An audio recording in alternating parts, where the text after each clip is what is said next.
Hey guys, so I'm out here in the backyard and there's a ground level patio, and when we bought the place there was a hot tub right here where those stairs are, and we got rid of the hot tub.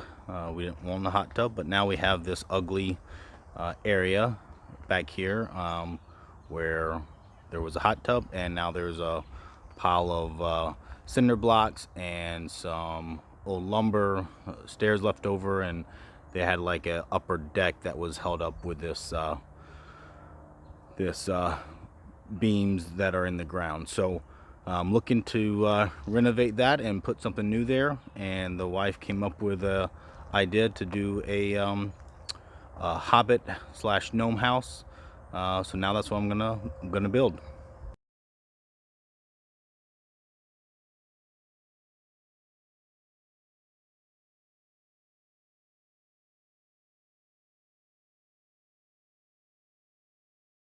Okay, so it's a little bit hot out here, so I'm sweating, but I got the blocks leveled and in place, ready for the floor.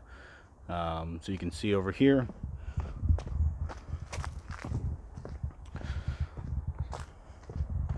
So basically, I just put all the blocks in there and then level it. Luckily, since this was already used for a hot tub, the area was already fairly level, and then it was already compacted below the gravel, so I was able to dig down to that and make pretty quick work of getting a new base leveled and ready for the floor to go on top.